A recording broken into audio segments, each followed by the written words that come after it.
March 15, 2023. Decatur, Georgia. The morning sun cast long shadows across manicured lawns when a 911 dispatcher's screen lit up with an incoming call. 911, what's your emergency? My nieces, they won't wake up. A woman's voice trembles through the line. Please, something's wrong with them. Ma'am, what's your location? 4872 Oakwood Drive, please hurry. Inside an elegant two-story home in Decatur's prestigious Riverside neighborhood, 6-year-old Zara and 4-year-old Ava Taylor lay motionless on their beds. Their Aunt Jade paced the hallway, phone clutched to her chest, as red and blue lights flickered through the windows. Emergency responders found a scene that would haunt them for years to come. Two small girls, unresponsive, their skin pale against pink bedsheets. The medical team worked frantically, checking vitals, starting IVs, racing against time. What they discovered in those critical moments transformed a medical emergency into a criminal investigation. The toxicology results revealed a truth that would shatter a family, end a life, and become Atlanta's most devastating tragedy of 2023. This is the story of the Taylor sisters. Welcome to True Crime Story Archive, where we uncover stories that remind us how quickly trust can turn to betrayal. Before we continue, take a moment to subscribe and join our community of truth seekers. Marcus and Kennedy Taylor represented success in Atlanta's thriving professional scene. Their story began at Howard University in 2010, where Marcus's quiet confidence caught Kennedy's eye during a business ethics class. He pursued his passion for technology while she excelled in marketing, their ambitions perfectly aligned. By graduation, they had mapped out their future together: careers, home, family.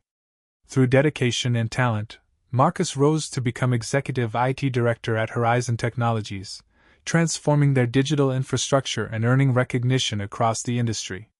Kennedy's creative vision led her to Atlanta's top advertising firm, Morgan & Pierce, where she crafted award-winning campaigns for Fortune 500 clients.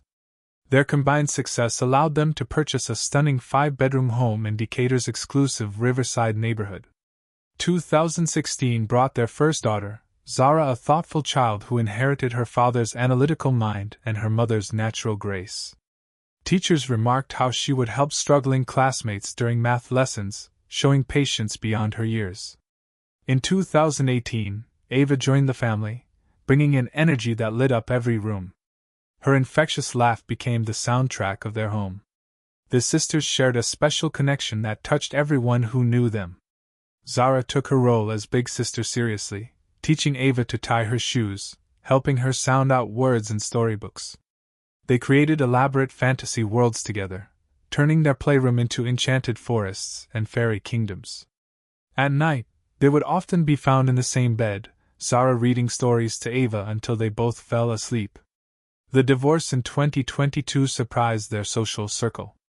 Marcus and Kennedy had always seemed perfect together, but private struggles and growing apart led them to an amicable separation. They put their daughters first, creating a careful custody arrangement that maintained stability. Holiday dinners still included both parents, birthday parties remained joint celebrations. They showed how divorce could be handled with grace and mutual respect. Aunt Jade, Marcus's younger sister, had always been the family anchor.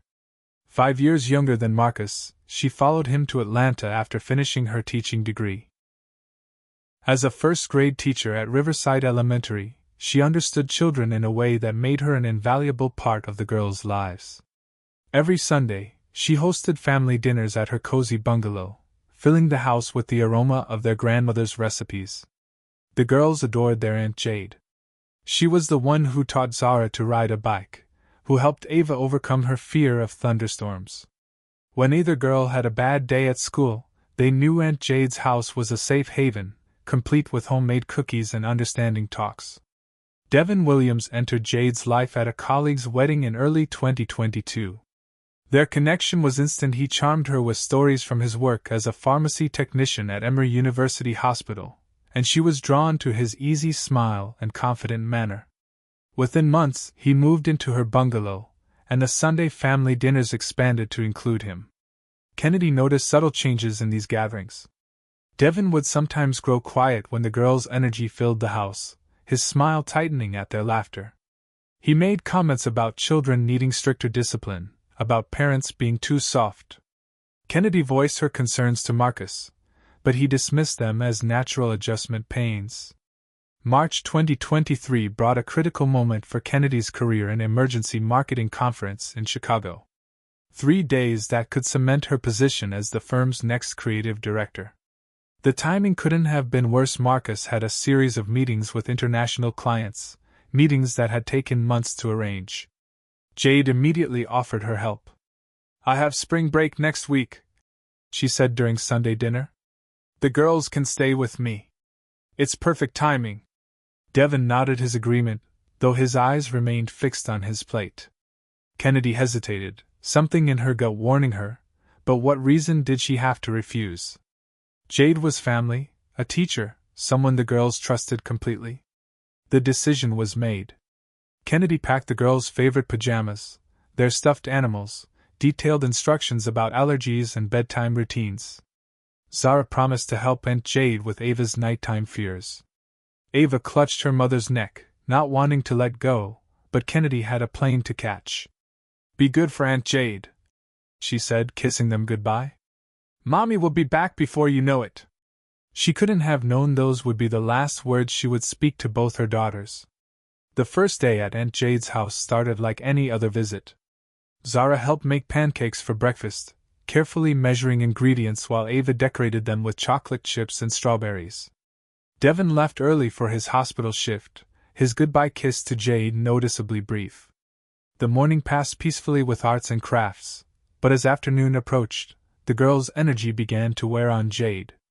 By evening, Ava's tears for her mother echoed through the house.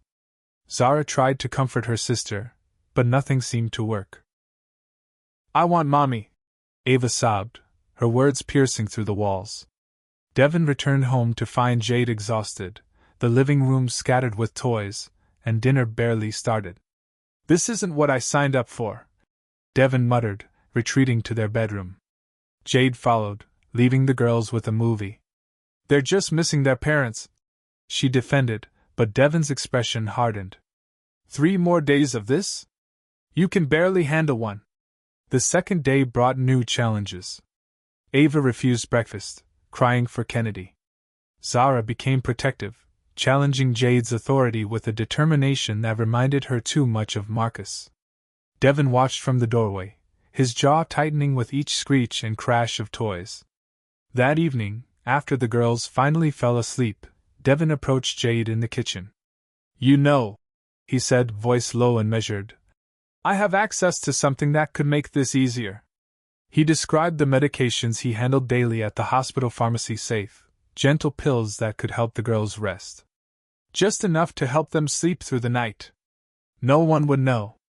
Jade recoiled at first. "They're just children, Devin. We can't drug them." But his words planted a seed. As Wednesday dawned and Ava's meltdowns intensified, that seed began to grow. "Think about it," Devin pressed. "One peaceful night. That's all we need." That afternoon, Devin came home early, a small bottle tucked in his scrubs pocket. "Perfectly safe," he assured Jade. "I give these to children at the hospital all the time." It wasn't true, but Jade wanted to believe him. She wanted to prove she could handle this, prove to Marcus and Kennedy that she was more than just a fun aunt. At dinner, Jade crushed half a pill into each glass of milk, her hands trembling. "Drink up, girls," she said, her voice unnaturally bright. "It'll help you grow strong." Zara hesitated, studying her aunt's face with those knowing eyes. But Ava, finally calmer after a day of tears, gulped hers down. That night both girls slept deeply. Too deeply. Devin smiled at their stillness, but something in Jade's chest tightened. The next morning, encouraged by the peace, Devin increased the dose. "Just to be sure," he said. "We don't want another day like yesterday." Jade watched the girls become increasingly lethargic, their usual vibrancy dimming. She told herself it was temporary, necessary. She ignored the voice in her head screaming that this was wrong. By Thursday evening, Zara could barely keep her eyes open during dinner. Ava's normally rosy cheeks had turned pale. Maybe we should call someone, Jade whispered to Devin that night. His response was immediate and harsh. And tell them what? That you've been drugging your nieces? You'll lose your teaching license. You'll go to jail. Is that what you want? Fear silenced her protests. She had crossed the line, and now there seemed no way back. Thursday night, Devin prepared their milk himself. Trust me, he said, holding out the glasses. I know what I'm doing. Neither of them could have predicted how tragically wrong they were. Friday morning dawned with an unnatural silence in Jade's home. No patter of small feet, no giggles, no calls for breakfast. At 7:15 a.m., Jade climbed the stairs to wake the girls for their last day before their parents' return. The morning light filtered through pink curtains as she pushed open the guest room door. Girls? Time to wake up. Her voice echoed in the stillness. Zara lay curled on her side, Ava beside her, both unnaturally still.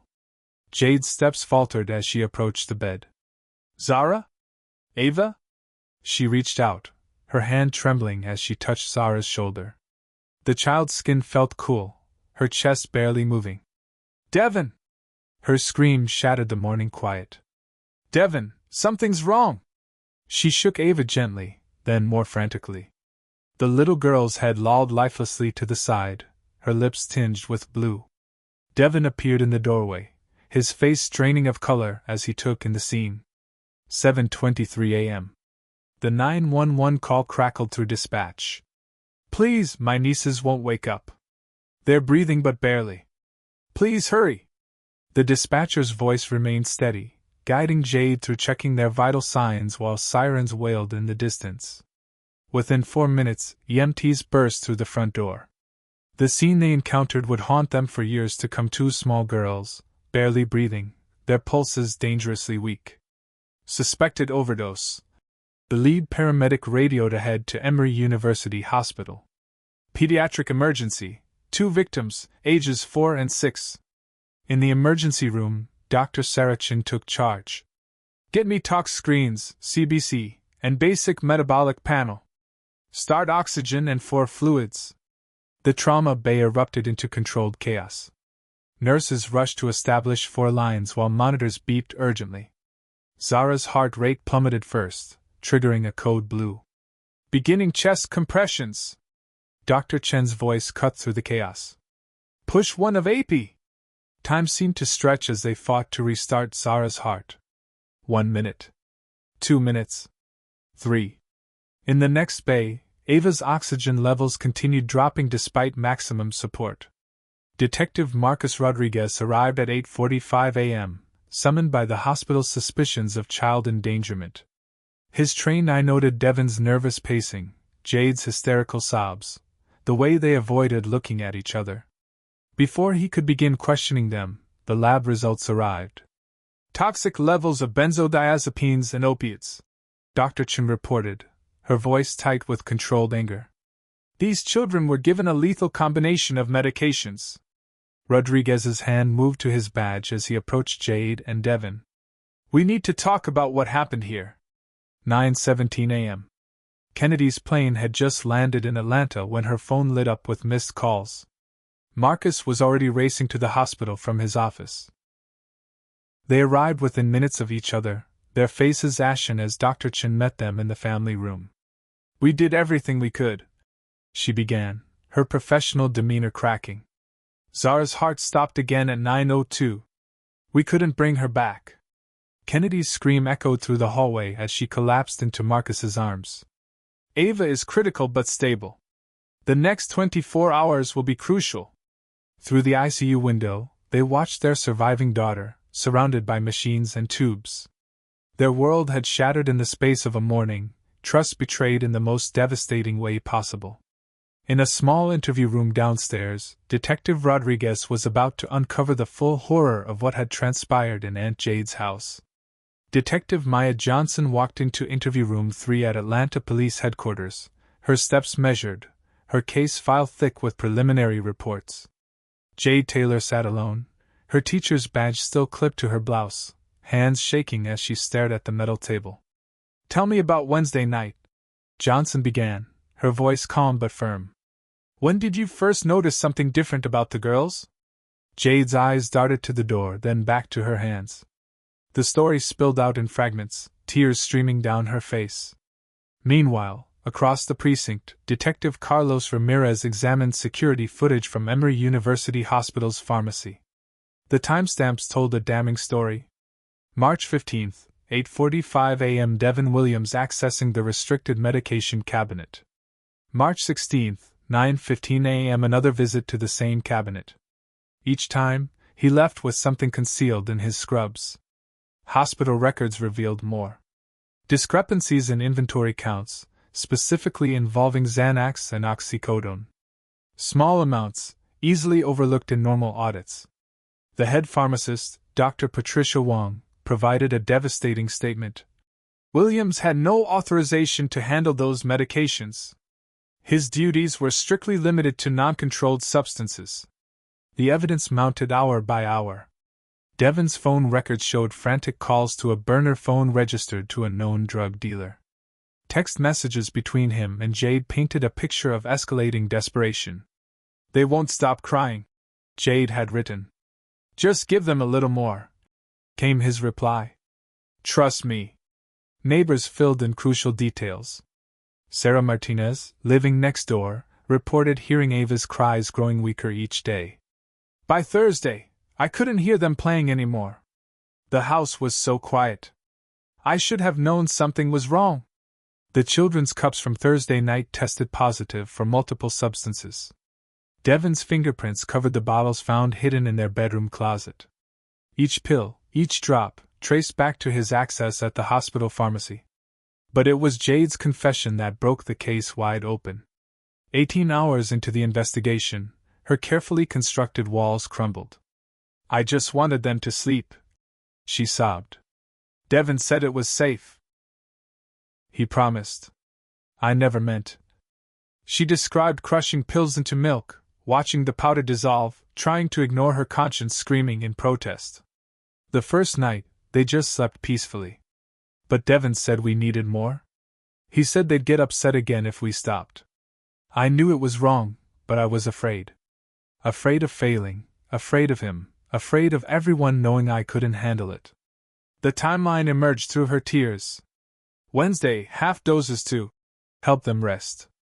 Thursday, increased amounts to keep them calm. Thursday night, Devin taking control, measuring doses himself, ignoring Jade's growing panic. Security cameras from a neighbor's house captured Devin's final trip home Thursday evening, a pharmacy bag visible in his hand. Hours later, those same cameras would record ambulances arriving, their lights painting the pre-dawn streets red and blue. Johnson pushed the hospital photos across the table. Zara and Ava, small bodies overwhelmed by medical equipment. Jade broke completely. "I killed her," she wailed. "I killed my niece. I was supposed to protect them, and I killed her." In the observation room, Marcus and Kennedy watched through one-way glass, their faces frozen in grief and rage as they learned how trust and weakness had combined to destroy their family. Detective Johnson emerged from the interview room, her usual professional mask cracking slightly. In 15 years of homicide investigation, few cases had hit her this hard. The state of Georgia versus Jade Taylor and Devin Williams. Those words echoed through Fulton County Superior Court on September 12, 2023. 6 months after Zara Taylor's death, justice demanded its due. The prosecutors charged both defendants with second-degree murder, criminal negligence, and child endangerment. Devin Williams sat stone-faced as evidence mounted against him. Hospital security footage. Missing inventory records. Text messages revealing his calculated plan. The prosecution painted a picture of a man who used his position to acquire lethal medications, who manipulated his girlfriend's insecurities for his own comfort. Jade Taylor could barely look at her brother throughout the trial. Her once pristine teacher's appearance now haunted hollow. Her attorney argued for leniency, citing her clean record and genuine remorse. But the prosecution was relentless. She was a teacher. The DA emphasized. She knew better. She chose convenience over children's lives. On day 4, Kennedy Taylor approached the podium for her victim impact statement. The courtroom fell silent. My daughter Zara will never graduate. Never fall in love. Never have her own children. Every morning, I walk past her empty bedroom. Her sister Ava still calls out for her in her sleep. Do you know what it's like to tell a 4-year-old that her best friend, her sister, is never coming back? Marcus Taylor's statement brought even the judge to tears. I trusted my sister with my children's lives. Zara used to say she wanted to be just like her Aunt Jade. Now I have to live with knowing my own sister poisoned my daughters. Killed one. Nearly killed the other. How do you sentence someone for destroying not just a life, but an entire family's faith? The defense called character witnesses, fellow teachers praising Jade's dedication, hospital colleagues attesting to Devon's previous reliability. But their words rang hollow against the evidence. Against the empty chair where a 6-year-old should have sat. After 3 weeks of testimony, the jury took just 6 hours to reach their verdict. Guilty on all counts. Judge Patricia Richardson's voice carried through the hushed courtroom as she delivered the sentences. Devon Williams, 25 years without possibility of parole. The judge cited his medical knowledge, his deliberate abuse of his position, his role as the instigator. You used your healthcare training to harm those you should have protected.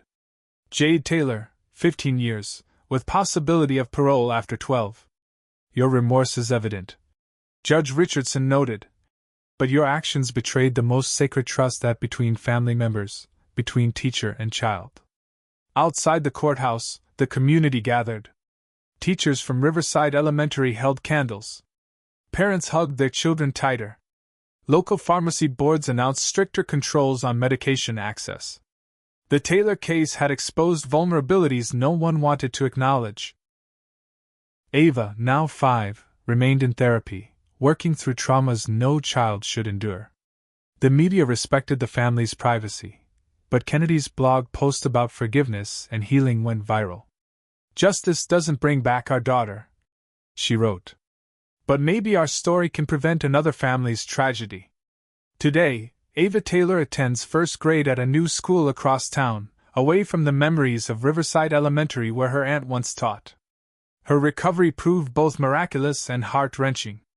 Physical therapy helped her body heal from the damage caused by the medications, but the emotional scars run deeper. She keeps Zara's favorite stuffed giraffe with her always, a constant reminder of her lost sister.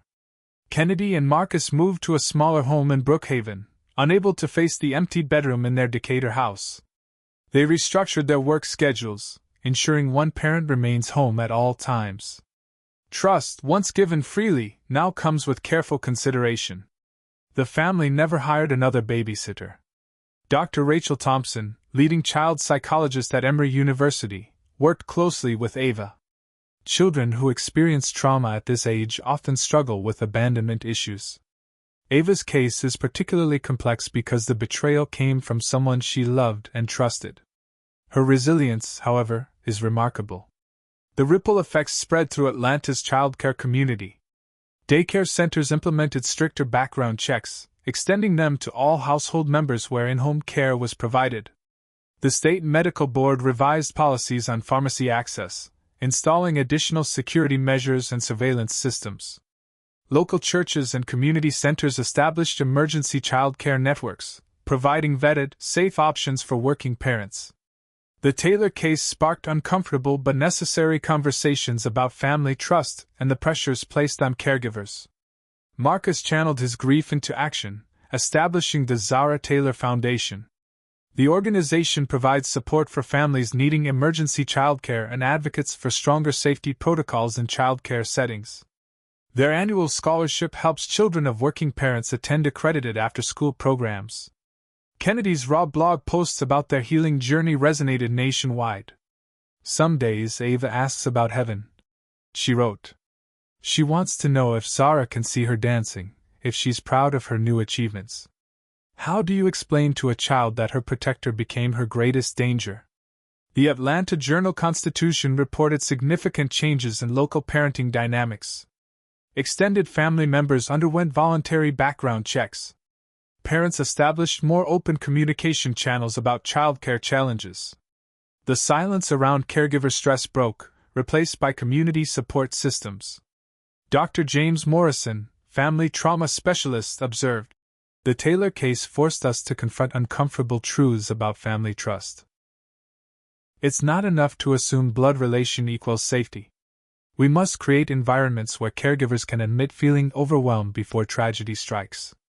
Ava continues her weekly therapy sessions, slowly rebuilding her sense of security. She recently performed in her school play a moment of triumph watched by her parents with tears of both joy and sadness. One empty seat in the audience, a sister who should have been there cheering. In March 2023, one decision shattered a family's foundation forever. Zara Taylor, just 6 years old, full of dreams and promise, became a stark reminder of how quickly trust can turn fatal. Her story continues to echo through Atlanta's communities, a warning about the delicate balance between family bonds and personal responsibility. Today, a small garden blooms outside Riverside Elementary. Purple petunias, Zara's favorite flowers, mark a place where children can sit and read, just as she loved to do with her sister. A plaque reads simply, "For Zara Taylor, forever 6, forever loved." Ava, now healing and growing stronger each day, carries her sister's memory in quiet ways. She still sets 2 places at her tea parties, saving the blue cup that was always Zara's favorite. Through her survival, Zara's spirit lives on. Kennedy Taylor's final courtroom statement resonates with haunting clarity. "We lost more than a daughter that day. We lost our faith in the simple belief that family protects family. Zara's death shattered that illusion forever. But through Ava's strength, we're learning to trust again, carefully, thoughtfully, with eyes wide open." If this story has touched you, please take a moment to subscribe to True Crime Story Archive. Your subscription helps us continue sharing these crucial stories that remind us to protect our most vulnerable. Click the notification bell to never miss an upload. Together, we can prevent another family from experiencing such heartbreak. Marcus Taylor said it best. Zara's story isn't just about tragedy. It's a wake-up call. Love your children. Watch over them. And never, ever take family trust for granted. This has been True Crime Story Archive. Thank you for listening.